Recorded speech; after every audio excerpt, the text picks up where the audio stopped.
السلام علیکم ناظرین، عائشہ رائٹس میں آپ سب کو خوش آمدید کہتی ہوں اور امید کرتی ہوں کہ آپ سب اللہ کے فضل و کرم سے خیریت سے ہوں۔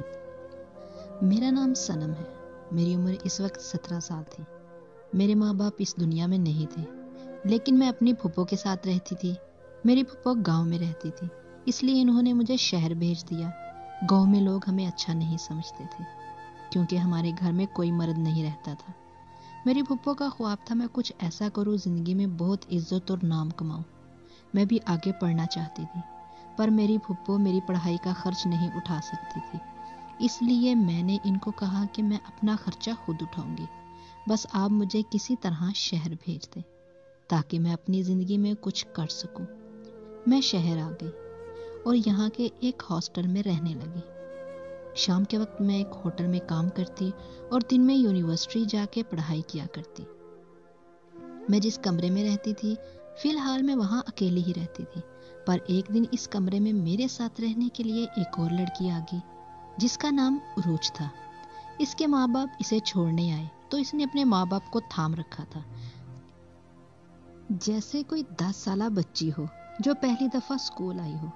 اسے تسلی دے رہے تھے کہ ہم ہیں نا، کوئی بات نہیں، تم خود ہی تو پڑھنا چاہتی، تھوڑی سی ہمت کرنی ہوگی، اگر تم سب کے ساتھ اچھے طریقے سے پیش آؤ گی تو سب تمہارے ساتھ بھی اچھے طریقے سے پیش آئیں گے۔ ان کی یہ بات مجھے کچھ عجیب سی لگی۔ اس کے ماں باپ نے میری طرف دیکھا اور مجھ سے میرا نام پوچھا تو انہوں نے مجھے کہا کہ تم اس کی روم میٹ ہو، تم اس کا خیال رکھنا۔ میں ایک اچھی انسان تھی، میں نے آج تک کسی کا برا نہیں چاہا تھا۔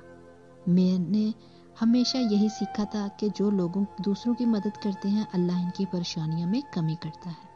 وہ لڑکی شاید کچھ بیمار تھی، وہ دیکھنے میں بہت پیاری تھی، بہت معصوم لگتی تھی، بالکل ایسی لڑکی جس پر دنیا کی ہر چیز تھی، دولت تھی، لیکن پھر بھی وہ خوش نہیں تھی۔ پر اس لڑکی نے بہت ہی عجیب حرکت کی، اس نے مجھے عجیب نظروں سے دیکھا اور مجھے دیکھ کر آنکھ ماری اور پھر سر جھکا لیا۔ مجھے اس کی اس حرکت کی سمجھ نہیں آئی۔ وہ لوگ میری طرف متوجہ تھے کہ میں کیا جواب دیتی ہوں، اس لیے میں نے ان کو کہہ دیا کہ جی ہاں، میں اس کا خیال رکھوں گی۔ انسانیت کے ناطے میں اتنا تو کر ہی سکتی تھی۔ اس لڑکی کو ان لوگوں نے کمرے میں بٹھا دیا اور جانے سے پہلے مجھے باہر آنے کا اشارہ کیا۔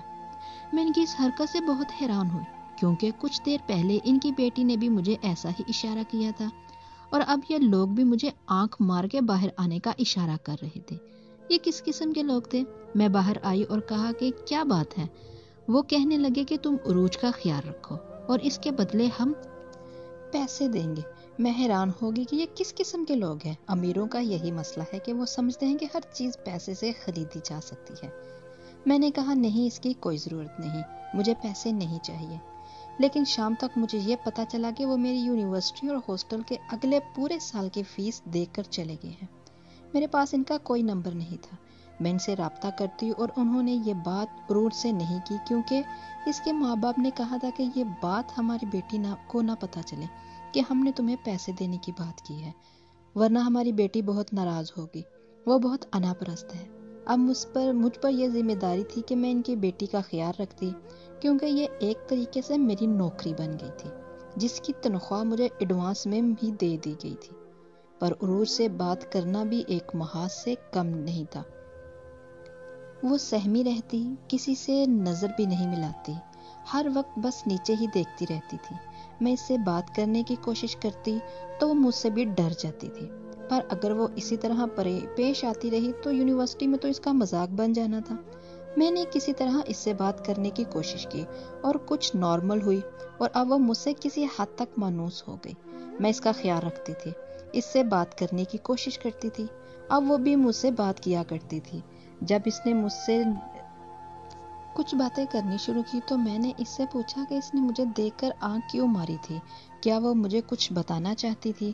تو اس نے کہا نہیں، میں تمہیں چیک کر رہی تھی، مجھے لوگوں کو چیک کرنے کی عادت ہے کیونکہ اکثر لوگ مجھے دھوکہ دیکھ کر مجھے چھوڑ کر چلے جاتے ہیں، جس میں تمہارا رد عمل دیکھنا چاہتی تھی۔ اور تمہیں پتہ تو ہے ہاسٹل کی لڑکیاں کیسی ہوتی ہیں، ان کا تو کوئی کردار نہیں ہوتا۔ اس کے بعد یہ بات سن کر مجھے تھوڑا غصہ آیا کیونکہ میں بھی کافی عرصے سے ہاسٹل میں رہتی تھی، لیکن پھر میں نے سوچا کہ یہ ذہنی طور پر نارمل نہیں ہے، اس لیے اس کی ایسی باتوں پر غصہ نہیں ہونا چاہیے۔ یوں تو عروج مجھ سے بھی بہت سوچ سمجھ کر بات کرتی، پر ایک دن اس کی ایک حرکت دیکھ کر میں حیران رہ گئی۔ ایک دن کالج میں ایک لڑکی نے میرے بالوں کا مذاق بنایا۔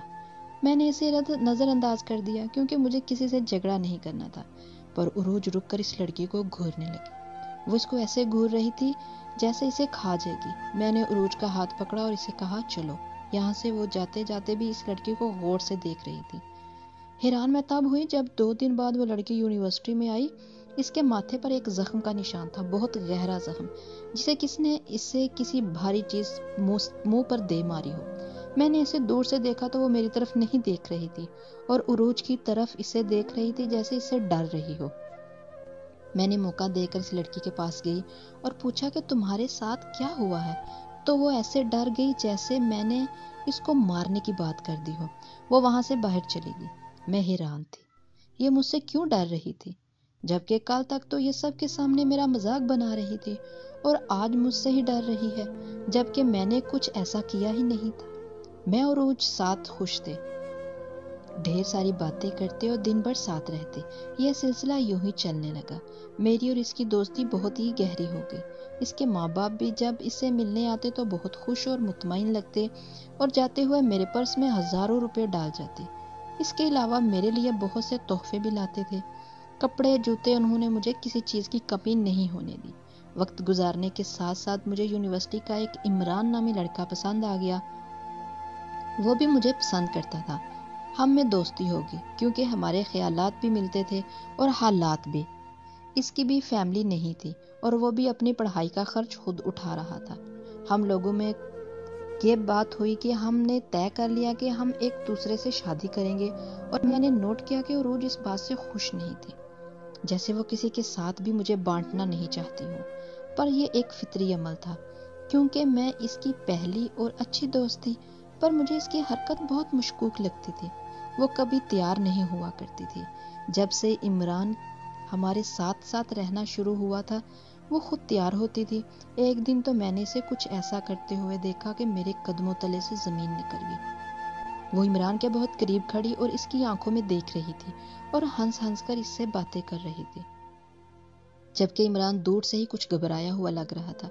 مجھے دیکھ کر دونوں الگ ہو گئے۔ وہ میری دوست تھی، میں اس سے پوچھ سکتی تھی کہ وہ آخر کیا کر رہی تھی، تو اس نے جو جواب دیا وہ مجھے اور بھی حیران کر گیا۔ وہ کہنے لگی کہ میں عمران کو چیک کر رہی تھی، کہیں وہ تمہارے ساتھ فلرٹ تو نہیں کر رہا۔ میں حیران و پریشان رہ گئی اور میں نے قدرے غصے سے کہا کہ تمہیں اسے چیک کرنے کی کوئی ضرورت نہیں، وہ ایسا لڑکا نہیں ہے۔ میں اسے اچھی طرح جانتی ہوں۔ ہم لوگوں نے شادی کا فیصلہ کیا ہے، اور جو لڑکا شادی کی بات کرے اور برا نہیں ہوتا۔ سب لڑکیوں کو پہلے ایسے ہی لگتا ہے، پر جب ان کو دھوکہ ملتا ہے تو ساری زندگی روتے ہوئے گزار دیتی ہیں۔ میں تمہاری دوست ہوں، تمہارا بھلا سوچوں گی، نہ میں یہ نہیں چاہتی کہ تمہارے ساتھ کچھ برا ہو۔ عروج نے بہت دھون سے کہا تھا۔ میں نے عروج کو غصے سے کہا کہ دوبارہ اس طرح کی کوئی حرکت نہ کرے، رشتوں کو آزمانے سے رشتے کمزور ہو جاتے ہیں۔ 2 دن بعد میری عمران سے اسی موضوع پر بات شروع ہوئی اور ہمارا جھگڑا ہو گیا۔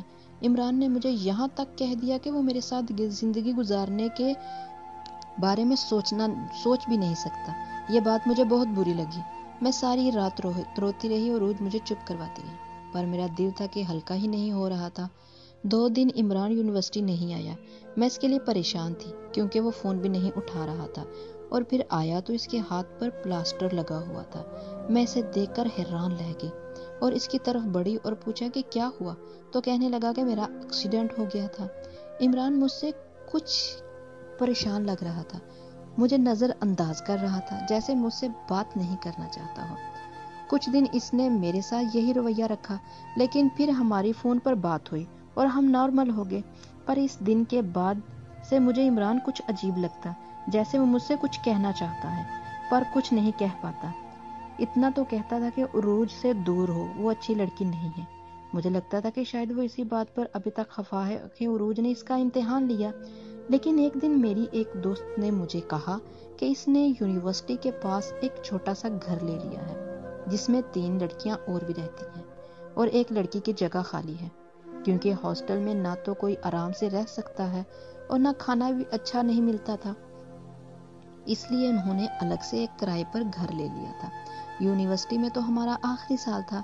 انہوں نے مجھے آفر کی کہ تم بھی ہمارے ساتھ رہنے آؤ. میں تو پہلے ہی ہاسٹل کے نظام سے تنگ تھی کیونکہ مجھے عمران سے ملنا بھی مشکل کا سامنا کرنا پڑتا تھا. میں فوراً مان گئی اور اپنا سامان پیک کرنے لگی. عروج نے مجھ سے پوچھا کہ میں کہاں جا رہی ہوں تو میں نے کہا کہ میں لڑکیوں کے ساتھ رہنے جا رہی ہوں. تم آرام سے ہاسٹل میں رہو. ابھی تو 1 سال باقی ہے. ہم روز ملا کریں گے, سارا دن ساتھ ہوں گے. بس رات میں وہاں چلی جایا کروں گی. لیکن عروج اس بات پر بہت بکھر سی گئی. اسے رونے لگی جیسے اس کو کوئی چھوڑ کر جا رہی تھی. سچ کہوں تو مجھے عروج کے بچوں جیسے رویے سے الجھن ہونے لگی تھی. وہ میرے ساتھ ایسے پیش آتی تھی جیسے اس نے مجھے خرید لیا ہے. اس کے علاوہ میں کسی سے بات بھی نہیں کر سکتی تھی, کسی کے ساتھ بیٹھ بھی نہیں سکتی تھی. اب میں نے جانے کی بات کی تو وہ بچوں کی طرح رو رہی تھی. مجھے چھوڑ کر کیسے جا سکتی ہو؟ وہ مجھے ایسے حق مجھ پر جتا رہی تھی جیسے میں اس کی ملکیت ہوں. کیوں نہیں چھوڑ کر جا سکتی؟ تم میری بہن تو نہیں ہو؟ اچھا, اب تمہیں یہ یاد آ گیا کہ میں تمہاری کچھ نہیں لگتی. 2 سال سے تم میرے ماں باپ کے پیسوں پر پل رہی ہو. وہ کیا تھا اس وقت؟ کہاں تھی تمہاری خودداری؟ اب جب میں تمہاری عادی ہو گئی ہوں تو تم یہاں سے بھاگ رہی ہو. تو تم ایک خود غرض انسان ہو صنم, اور تمہیں مجھ سے صرف یہی مطلب تھا کہ مجھے عروج کی اس بات پر بہت غصہ آیا. ہم میں جھگڑا ہوا اور بحث کر رہے تھے کہ اچانک عروج نے ایک گلدان اٹھا کر میرے منہ پر دے مارا. میرا منہ زخمی ہو گیا اور مجھے فوراً اسپتال لے جایا گیا. عمران بھی وہاں آ گیا. میں 2 دن اسپتال میں رہی. عروج تیسرے دن وہاں آئی اور اس کی حالت بہت بری تھی. چھوٹے بچوں کی طرح رو رہی تھی اور میرے قدموں میں گر کر مجھ سے معافی مانگنے لگی کہ میں نے جان بوجھ کر نہیں کیا, مجھ سے غلطی ہو گئی, مجھے معاف کر دو. میں نے اسے معاف کر دیا. پھر یہ کہا کہ آج کے بعد ہم کبھی نہیں ملیں گے. آج سے ہم دونوں کے راستے الگ ہیں. میں تمہیں صرف اللہ کے لیے معاف کر رہی ہوں. ہمارے پیپر ہو رہے ہیں. ہم لوگ اس کے بعد کبھی نہیں ملیں گے. میں نے عمران سے شادی کر لی. عمران اپنی نوکری پر جاتا تھا اور میں بھی. ہم دونوں مل کر اس گھر کی قسطیں پوری کر رہے تھے. ہم نے کچھ سامان بھی لیا تھا. اس کے بعد ہم نے گاڑی بھی لے لی. ہماری زندگی کا پلان بالکل سیدھا تھا. مل جل کر اپنا سب کچھ بنا لیں گے اور اس کے بعد آرام سے زندگی گزاریں گے. 4 سال گزر گئے. ہم نے ان 4 سالوں میں اپنا گھر بھی بنا لیا, گاڑی بھی, یہاں تک کہ ہماری نوکریاں بھی اچھی جگہ لگ گئی تھی. ایک دن ہمارے گھر کے دروازے پر دستک ہوئی. عمران آفس جا چکا تھا جبکہ آج میری چھٹی تھی. مجھے میری طبیعت کچھ ٹھیک نہیں لگ رہی تھی. میں نے دروازہ کھولا تو سامنے کھڑا اسے دیکھ کر میں حیران رہ گئی. وہ عروج تھی. اس کی حالت بہت بری تھی. اس نے پرانے سے کپڑے پہن رکھے تھے. چہرے پر کچھ خراشوں کے نشانات تھے اور بال بکھرے ہوئے تھے. ایسا لگ رہا تھا یہ وہ پہلے والی عروج ہے. وہ بری طرح رو رہی تھی. روتے روتے وہ میرے قدموں میں گر گئی. کہنے لگی کہ میرا بہت برا حال ہے. میں نے 4 دن سے کچھ نہیں کھایا. خدا کے لیے میری مدد کرو. کبھی ہم ایک دوسرے کے اچھے دوست تھے. تمہیں اس دوستی اور اچھے دنوں کا واسطہ, میری مدد کرو. سچ کہوں تو مجھے اس کی حالت پر بہت ترس آ رہا تھا. اس نے میرے ساتھ جو کچھ بھی کیا ہو لیکن اس کی جیسی نہیں تھی. میرے ماں باپ نے مجھے لوگوں کی مدد کرنا سکھایا تھا. میں نے اس سے کہا کہ میں اس کی مدد کروں گی, وہ پریشان نہیں ہو. عمران آ جائے تو اس سے بھی بات کروں گی اور ہم دونوں دیکھیں گے کہ ہم اس کے لیے کیا کر سکتے ہیں. عمران نے مجھے کال کی تھی کہ وہ آفس کے کام سے شہر سے باہر جا رہا ہے اور رات میں نہیں آئے گا. میں نے اسے عروج کے بارے میں نہیں بتایا کیونکہ اگر میں عمران کو فون پر عروج کے بارے میں بتاتی تو وہ اس کا نام سن کر ہی وہ غصے میں آ جاتا کہ اس عورت کو تم نے گھر میں کیوں داخل ہونے دیا. لیکن جب وہ اس کی حالت دیکھتا تو اس کا دل بھی پگھل جاتا. ہم سب کبھی بہت اچھے دوست تھے. عمران کی یہی عادت مجھے پسند تھی, جو دل کا بہت اچھا انسان تھا اور انتہا پسند نہیں تھا. وہ بھی میری طرح لوگوں کی مدد کرنا پسند کرتا تھا. اس لیے میں نے سوچا کہ جب وہ گھر آ جائے گا تو میں بھی اسے اس کے بارے میں بتاؤں گی. میں نے اسے کھانا کھلایا, اس کو اپنے کپڑے دیے, اس سے پوچھا کہ آخر اس کے ساتھ ہوا کیا ہے اور اس نے کہا کہ وہ آرام کرنا چاہتی ہے. تو میں نے اسے کمرے میں بھیج دیا. میں نے اس سے پوچھا کہ اس سے کسی چیز کی ضرورت تو نہیں. اس نے مجھے کہا کہ اس نے مجھے کوئی بات بتانی ہے. میں نے کہا عروج بتاؤ کیا بات ہے, میں تمہاری بات سن رہی ہوں. اس نے کہا کہ اگر میں نے تمہیں یہ بات بتائی تو تمہارا ہنستا بستا گھر برباد ہو جائے گا, لیکن اگر نہیں بتائی تو تمہاری زندگی برباد ہو جائے گی. میں اس سے کہا کہ ایسی کون سی بات ہے جو مجھے معلوم نہیں. میں نے کہا کہ مجھے فوراً سچ سچ بتاؤ کہ تم کیا کہنا چاہتی ہو. میں تمہیں کئی سالوں سے میں نے دیکھا نہیں، پھر تم کیسی باتیں کرتی ہو کہ یہ بات تمہارے شوہر عمران کے بارے میں ہے. وہ اچھا انسان نہیں ہے، اس کا کردار غلط ہے. مجھے اس کی بات پر فوراً غصہ آ گیا. میں اپنے شوہر کے خلاف ایک لفظ نہیں برداشت کروں گی. تم میرے شوہر پر الزام لگا رہی ہو. میں تمہارے شوہر پر الزام نہیں لگا رہی. تمہیں یاد ہے میں نے کالج میں اسے چیک کرنے کی کوشش کی تھی. وہ ایک نہایت ہی دل پھینک قسم کا انسان ہے. اس کا میرے ساتھ چکر چل رہا ہے اور میں اس کے بچے کی ماں بننے والی ہوں. عروج کا اتنا کہنا تھا کہ میرے قدموں تلے سے زمین نکل گئی.